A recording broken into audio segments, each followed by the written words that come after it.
Ay, ay. After some troubleshooting on the computer, let's do this. Let's go.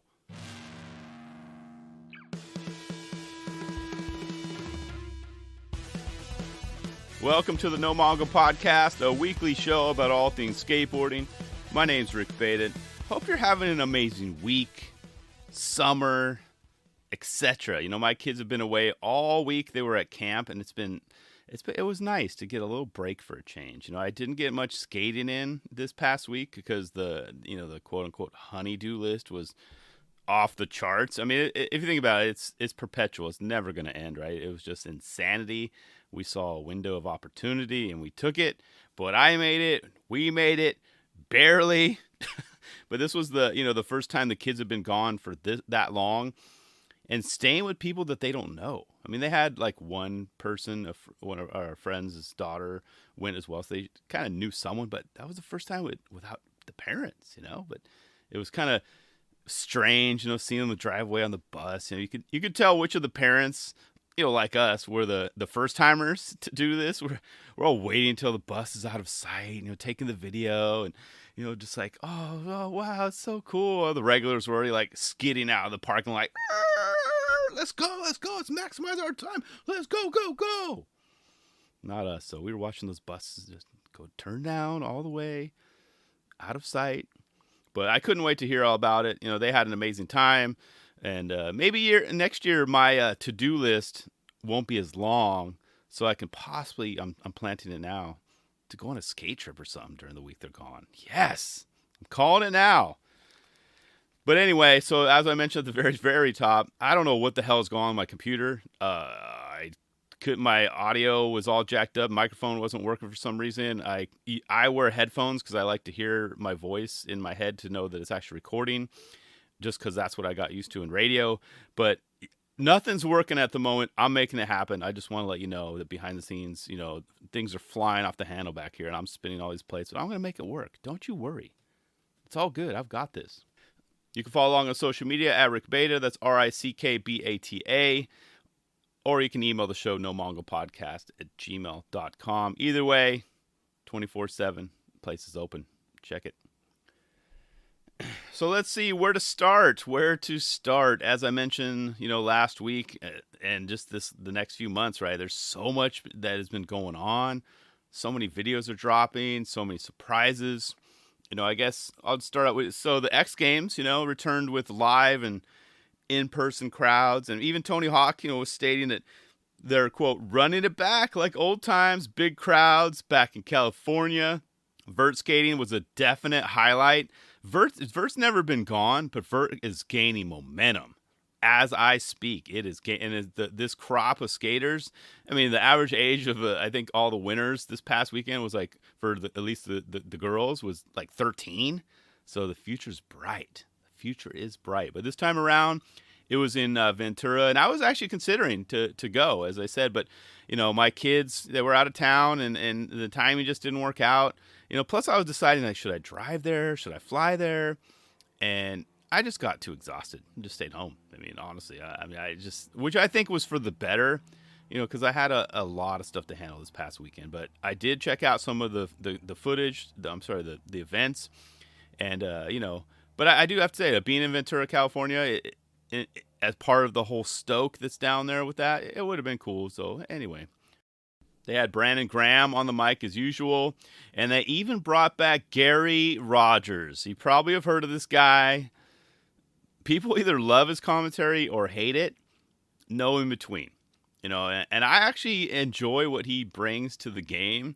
He brings some humor. Sometimes the timing of his jokes or the humor is not like there, maybe not appropriate to some, but yeah, he's funny, but yeah, at times over the top, you know, but he seems to bring just like the right amount of entertainment for the broadcast, but I can totally see how he rubs people the wrong way, and maybe even some of the riders too, that he's always trashing, talking about their fits or whatever, you know, and getting in their head, because they can hear it, you know, when they're skating, they can hear him. It's like, dude, you know, I can hear you, right? But then again, you know, it's Gary Rogers, so you know what you're going to get. You always know what you're going to get from him. That's why, you know, the X Games crew brings him back. And I hope they continue to bring him back. So, well done, Gary. I think I only heard, at least of the heats that, or the events that I watched, only one commentator jinx from you. Yeah. You know, I gave, Chris Cote some crap a few weeks ago. He's a OG, legend in the game too, but I think I only heard one from you, man. One sniper at one of the riders. Like, oh, shouldn't have said it right. You said it too soon. Damn. But I didn't get to watch every single minute of every single event. So I don't know. There could have been more. That's all that I caught. That's the problem. There's just way too much to consume. And that's the only drawback of, an event like this. It's so hard to follow along at home, of course, because it's all over. It's like the Olympics, right? It's all these different times. And I only focused on skateboarding. It would have been fun to see what the BMXers were doing. I saw a lot of clips like, what was it? A double front flip tail whip or something. I didn't write it down, but I saw them like, what the hell are these bikers doing these days? What? I was happy just to do like tabletops back in the day, Yeah, there we go. Kick out my foot a little bit. Whoop. Never did what's the one they would put it over the front of the, I can't remember anyway. I should have written down. But anyway, it would have been cool to see some of what they were doing. And the motocrossers as well, always killing it. I mean, that stuff's pretty gnarly, but I just don't have the time or the brain power to consume it all. But much like they asked in Gladiator, I was entertained, especially since they brought back Mr. X Games himself, Selema Masakela. He's always a perfect match for the X Games. And of course, they had fellow skate podcasters Jason Ellis and Tony Hawk. They were holding the microphones as well, holding it down. So needless to say, I mean, they went all out. All the legends in the game, period, for this X Game event. And I do think, much like the Tony Hawk's Epic 900 from the 90s, this was probably one of the best ones that, if you saw it in person, you saw an epic event. A lot of stuff with a lot of MBD went down. But as per at Questley2 on Twitter, I'm not calling it X, on Twitter, I guess only VIP ticket holders could see the event, which is kind of crazy. So if you bought a ticket, you could only watch it on the screens. That's good to know. So you can only sit in the stands if you're a VIP ticket, holder. So, and those were going for like $400, and they were sold out. So I'm kind of glad I didn't drive all the way down there. What? I can't see it. I gotta watch it on the monitor. Okay. And Questley's dad said that he posted that the lines for everywhere were ridiculously long, like the bathrooms, the food. So I was like, what? I'm kind of glad I didn't go. But it's good, right? It's good for the brand. It's good that they had that much turnout so they can keep these coming, because I like consuming their product. So. But yeah, there were some really good moments that we didn't get to see live. Arissa True threw down the first ever female 720 in competition.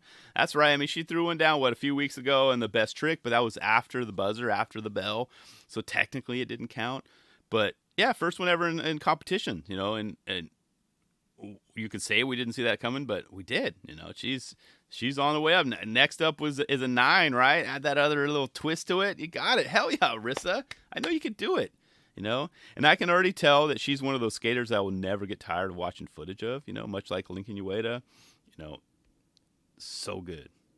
And spoiler alert, which at this point in the week, it's not really a spoiler, but she won the women's vert and park events. She won both of those. Yeah. And my guess is that, she'll do it again on the next one. Maybe the next one. I'm calling it now. She's on fire. Look out, world. She's coming for your throat.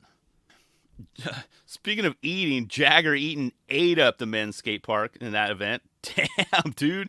That switch frontside ollie, that was so beautiful. Like Bob Burnquist-esque, like high flying, styling. Can I do those like that too? Please? I'm lucky to do those on mini without a pivot. I was like, oh, come on. That wasn't a 180, Rick. It barely. I was like, you didn't get that, dude. But yeah, but remember those days of Bob Burnquist, X Games, it was just killing it on the switch stand, like doing all these tricks, best trick. Because, for Bob, like half pipes, like of that size are like mini ramps to him. And it's kind of what like Jagger is too. Jagger, he's been on fire. And I think, I forgot to write it down. I think he was wearing his earbuds though, because I think that's his game changer. When he has his earbuds in and rocking the tunes that he chooses in his ears, he's unstoppable. And maybe I think he did, and it paid off. Another skater that pulled off multiple gold spots. Wait, shock to no one. Yuto Horigome. I mean, come on. He killed it on the skateboard street and the best trick contest. And talking about getting the last trick. Damn, dude. I mean, of course he did. Of course he did it with much style and made it look so easy. Oh, geez. And as Gary said, quote, had his arms down to the side. Did you hear that? That commentary? That was pretty gold. That was golden right there. He's all, you guys, you're watching this, his arms are on the sides. No, that's not the case, you know? Gary knows how to spice it up a bit for his commentary game. Like I said, man, he knows when to add the things. And what he said about Yuto was spot on, too. I mean, it was so damn true and hilarious. And as I've said about many skaters before, that could be a bad thing for skateboarding. I mean, it gives the wrong message. You know, that rolling around on four wheels is so easy. You know, come on, join the club, join the party. Grab a board that you got for Christmas. It's like a breeze, like a nice walk through the park and fresh air. And that's what Yuto's vibe gives off. It's false. And how about my 2022 SOTY pick, Jimmy Wilkins? Speaking of making it look easy, he locked in his gold position with his first run. One and done. He was like, next. Can I go home now? He's looking around like, you guys, I got things to do. You guys aren't going to beat this score? You're not going to match this? Yeah, I know. I like hanging out with you too, but I'm one and done. I'm out of here. First run gold. Bam. I was instantly channeling my inner Tom Green / Colorado skate shop employee. And the asking, oh, do you know Jimmy? Jimmy was gnarly. Jimmy was off the hook. You know.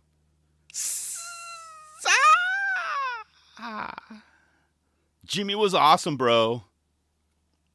It was pretty gnarly, dudes. And I should have had my Sublime, my little DJ.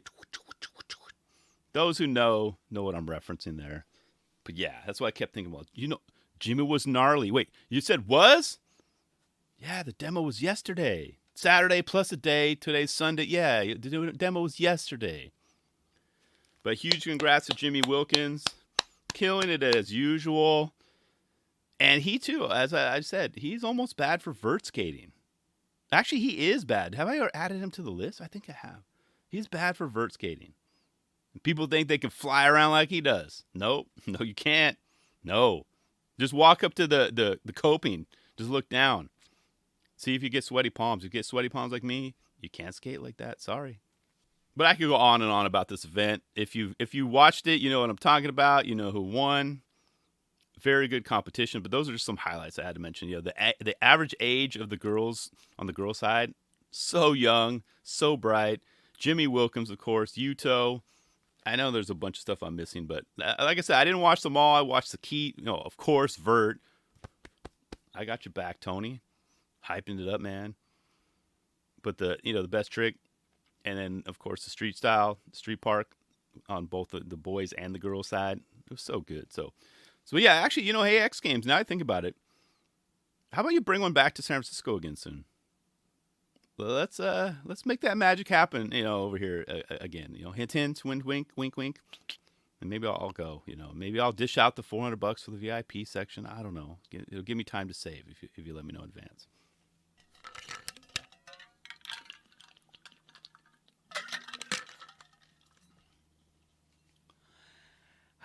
Back. All right, what else? Oh, Mr. Ron Allen, guest board on Krooked. A board we should all cop. Let's sell these out. Let's create a shortage, create a wood shortage. Let's all buy this board. I mean, dude, if you think about it, this dude's been killing this game pretty much longer than all of our lives. How can you not respect that? And he hasn't lost a touch either. That's why I had to point out. Still killing it like he did when I first heard of him. First heard of him on 8th Street. So way back in the day. Back when he was, rocking the whole knee pads, the shin guards thing. Remember those days? Yeah, I mean, well, it wasn't much of a thing. I guess it was more of an H Street thing. If If you know what I'm talking about, I'll try and remember to put a link in the notes below. But that's right, skaters used to rock knee pads as shin guards. And it kind of looked funny. It kind of looked like, when you give kids some pads and they're too big and they slide down. That's basically what it was. But that was a thing. A lot of skaters, at least on A Street, they rocked it that way. I mean, because why not, right? Don't knock it till you try it. And I tried it back in the day. It just wasn't for me. I know. I just felt, but I did feel somewhat secure, but it just felt weird. I mentioned last episode or 2 weeks ago, I went to Lake Cunningham. I couldn't wear knee pads because it's just restrictive, and that's a risk, because falling on your knee kind of sucks. But I don't know if it's going to hinder any of my movement or my ollies. I'm going to go on the side of that, because I don't want to have to. If I'm overthinking it and overcompensating, that's not a good thing either. So that was a huge thing for A Street, and I'm so glad that it never thankfully caught on, but. Maybe we should try it. Bring it back. Get the Krooked board, get the guest Krooked deck. We'll all take pictures and copy Ron on it. Hey, look at my knee pads. They're here. They're on my shin. I'll film my next clip with my knee shin guards if you do. Maybe. Let's think about it. Let's keep each other in the loop.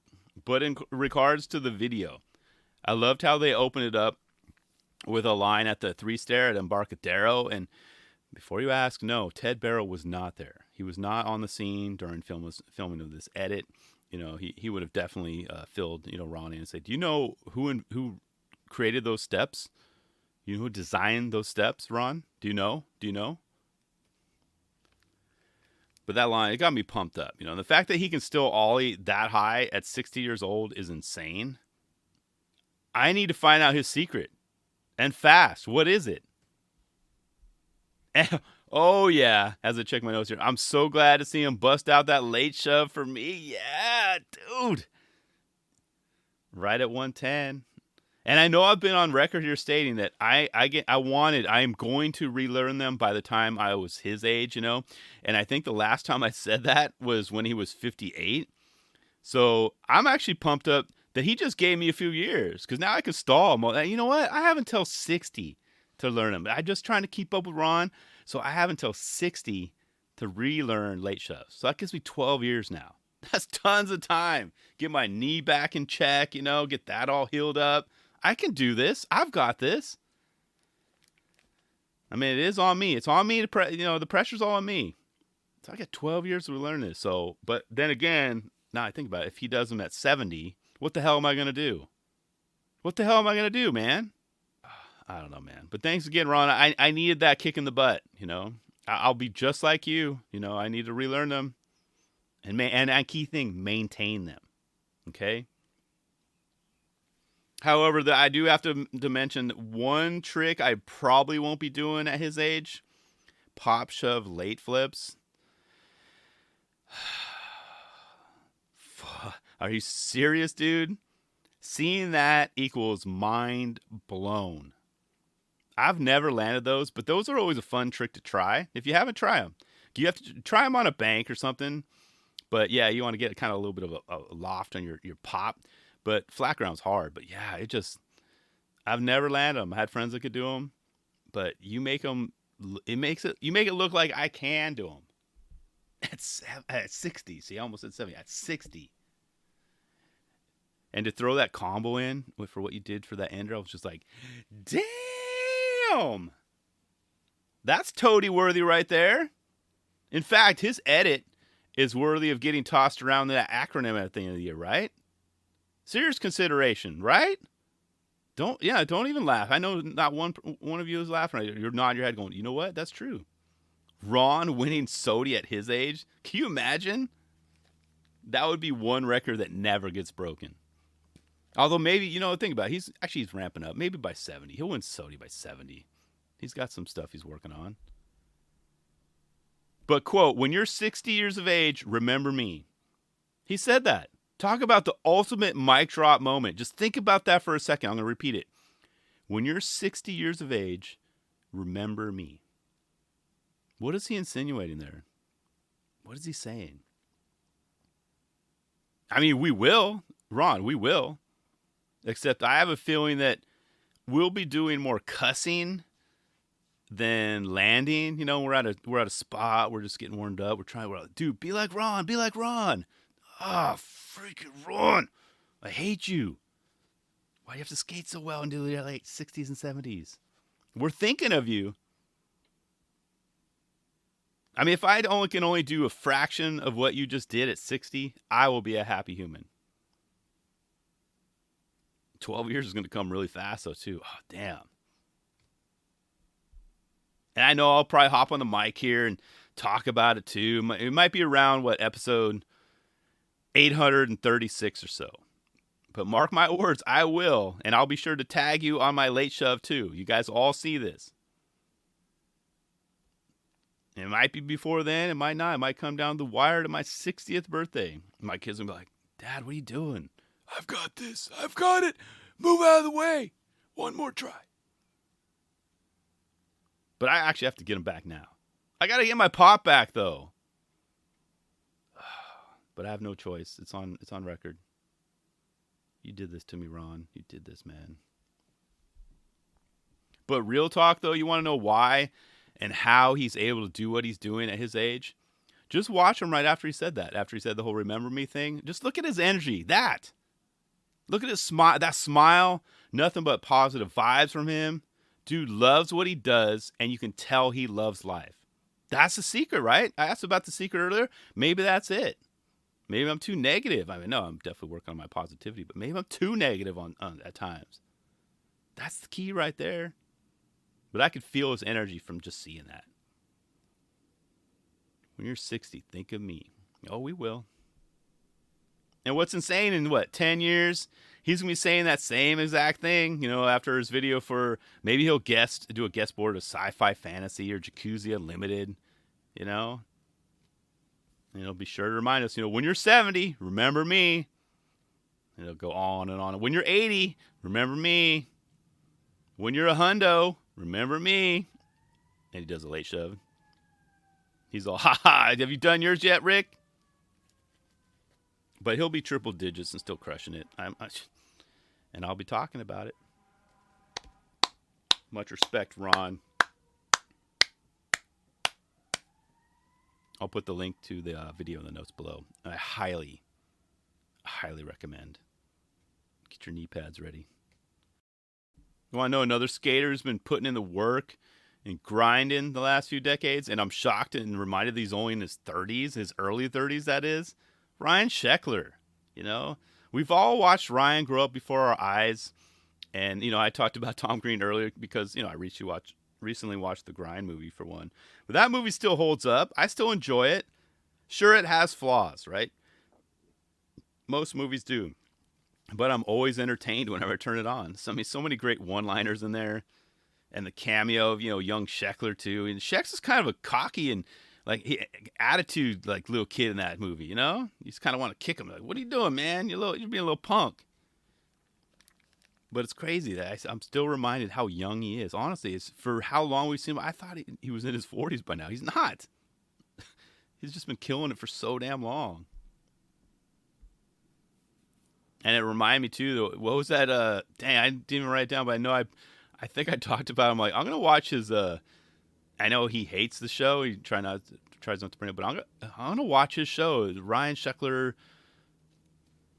I'm going to have to look it up now. Hold on a sec. The Life of Ryan. How did I not remember that? Samson, I was way off. But yeah, I remember I was like, I'm going to watch The Life of Ryan just to see what the big hype is. But I haven't gotten around to it yet. I'm just being honest. But maybe I will, I think I don't know if it's streaming anywhere. Maybe it's on, I think I have to buy the DVDs. And I'm looking, I have a DVD player right over there on top of my fridge. So. But anyway, it just reminded me, yeah, that's right. I talked about it. I'm gonna check it out and talk about it, but I'm glad I didn't. Anyway, I'm sure Ryan's glad we're not talking about it either. But his lifer part, 6 minutes and 40 seconds of time well spent. That's all he's asking from you. Just 6 minutes and 40 seconds. It's not even 7 minutes long. You can carry on with your day. I was considering going to the premiere as well as in Los Angeles, but, I had all the tasks on hand up here in the Bay, so keep me busy. But it looked like it was a good turnout. So many A-listers showed up, Ryan there making sure to have his, Red Bull in hand for all the pictures. That's when you know you have a client who knows how to do his or their job. Red Bull got that publicity right. They got it right. Well done, Ryan. You know what's up. Every pick, yeah, he had it there. He's just like, smile, I got the Red Bull. Smile, I got the Red Bull. And Lifer, opened up with about a minute of bail, so be prepared for that. But, we even saw him get Marty McFly on us and bounce his head off the cement. That's never fun to watch. So if you want to skip all that, just fast forward to the minute 3 mark. You don't have to watch any bails. And, even though he's only had, Sandlot times for like a short amount of time, it was weird to see, him on Plan B boards kind of sprinkled throughout. So so just be on the lookout for that. He even tossed in a cameo of one of our favorite skaters too. I almost didn't notice him too. Did you? It goes quick. You got to pay attention, see him too. I'll give you a hint. He's a fellow Red Bull rider under contract to wear the hats too. Yeah, see if you can notice. And my 2 favorite tricks in this edit, they were back to back right at the 536 mark. Nice and lofty backside flip, over that fence, from the ditch. And then that frontside flip, that huge, it's at that school. It's got that gap. I can't remember the school's name. So insane. But they both, got me thinking, which one would feel cooler to do? I like to think that the backside one would feel much better because your body angle allows you to turn and kind of take in more of the scenery, if that makes sense, because he was looking down, so he was able to check out the fence, the grass, and etc. as he flew over, And then you have the front, the huge frontside flip. What he was doing more is just kind of looking what's ahead of him. He was looking at his landing. He wanted to make sure he was high enough, kind of what's to come. But I think his backside flip would be much more fun to try and land, just flying up there like that. Whee! I can't do either or anymore. I had backside flips for a little bit, not really good ones, but frontside flips never got them down. Never figured it out. But that, I know it just got me thinking, which one would feel better? What do you think? Backside like that over that fence? Would you rather be looking down at that fence flying over it? Or would you rather be frontside just flying towards it? And I don't know. But speaking of flips, though, we have his ender. One I bet it felt good to roll away from. And I know Ace's rolling was pretty gnarly. But a tail drop kickflip, that was pretty crazy on that. It's kind of ridiculous. And not only that, dude was causing like a hurricane, like a mini hurricane, because he was rocking a 9-inch board. That's some skills right there. How anyone can flip a board larger than 8.5 is beyond me. I just can't do it. I don't have the right knee or ankle strength to do it anymore. He went from 8.5 to a 9 for that trick. And he said that was the difference to make it. 9-inch board. Way up there from a tail stall. That takes some power, man. Only thing I do on a 9-inch board is, cruise around or maybe do some slappies. Got cruiser wheels on them. Oh, speaking of, I'm going to grab my board. Picked up some phase casters from the heated wheel. I'm just feeling them now. These guys are so nice. I put them on my street plant gons.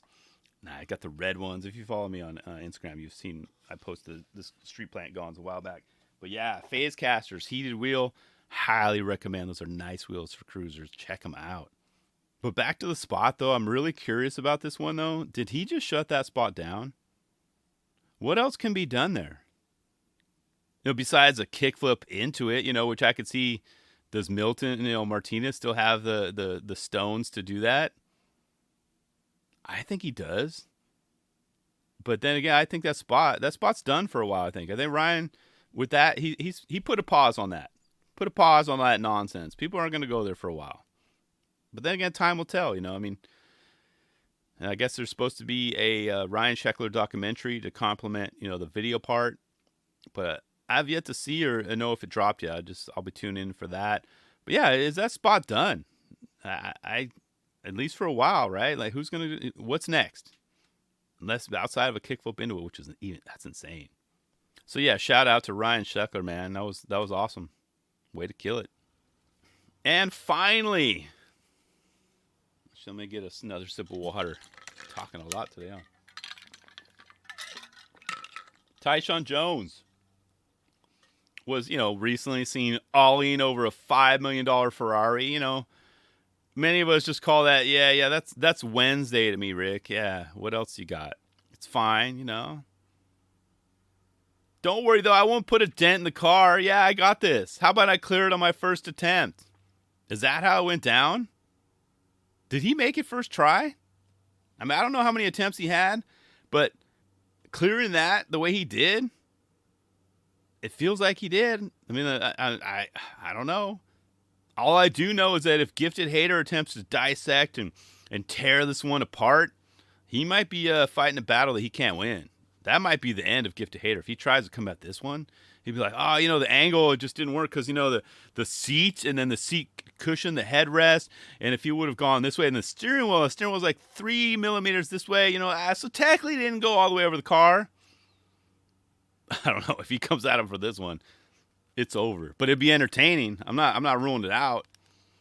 If he needs content, he might do it. But I think it's one that he might lose. Tyshawn cleared that bad boy, and there are no other angles or measurements to be had or needed otherwise. He went up and over, much like we all do over Ferraris. I know Ron Allen could do it. He's still got that mad pop. But let's with Ron. Let's maybe start him off with a $3 million sports car and then move him up. So by 70. Or maybe in 65, he could be at a $4 million Ferrari, and then by 70, we'll celebrate him alling over a $9 million Ferrari. Does that sound good, though? But that was insane, though, Tyshawn. I mean, the immediately thought in my brain was like, oh, that'll be a future Thrasher cover. It's coming. And how many covers has he had in the past few years? Let's see, would be 4 or 5? I lost count. Should have checked, the record for, most appearance on a particular brand's magazine because he probably has it. But I guess, speaking of records, though, it turns out that another skater, recently ollied a Ferrari, but I guess he didn't get the recognition that, it didn't, I should say, that Ollie didn't get the recognition that Tyshawn's got. And he's the co-owner of the world's highest ollie record, Xavier Alfred, so he goes by Zay. And according to this post on Brooklyn's IG page, I hate to pivot and turn for the worse here, but I had to point it out. Xavier, took the news and the shine of that ollie very hard, and the lack of his knowledge and respect and attention that he got for his. He took it so hard that in fact he took his own life. I'm being dead serious. I'm not trying to make a joke here. It was like, I read that, I was like, damn. Because they posted like immediately after that ollie. And I won't read you the post, but you can look it up. Brooklyn Projects. That's so tragic. That put him over. He was already in a dark space, mentally, I guess. And to be that dark where it just, that must have been a hard one to type up and post too, for the Brooklyn Projects. And the comments, oh man. Comments on that post are pretty interesting. Yeah, some pretty big names that are commenting on there too. Some pretty big names getting heat for their comments on there too. So I had to mention that. Yeah, we celebrated Tyshawn's ollie over the Ferrari. That's awesome. But Xavier, aka Zay, he's done it. He's co-owner of the world's highest ollie record. So dude's got pop as well. I should remember his name. I think it went down at the Barracks. I believe was the ollie contest. I believe. Yeah. See, I should have done some more on his backstory, but I mean, I'd heard of him before, but he wasn't really on my radar, and maybe that's part of his that's like his struggle. Is that he was busting it. Wanted to get that recognition too, and that's just so tragic. Though I just had to point that out. Yes, we're celebrating Tyshawn's ollie, awesome, but we're also celebrating Xavier's. He ollied it as well. He ollied not the exact same car, but he's done that too. ABD, MBD, however you want to argue it, both have done it. Both are epic ollies. So I wanted to give him his shine. Rest in peace, of course. And there is a GoFundMe set up for Xavier if you want to contribute. And as of this podcast, it has about, let me see here, it's raised about 3,100 of their $5,000 goal. So yeah, I'll put the link in the notes below.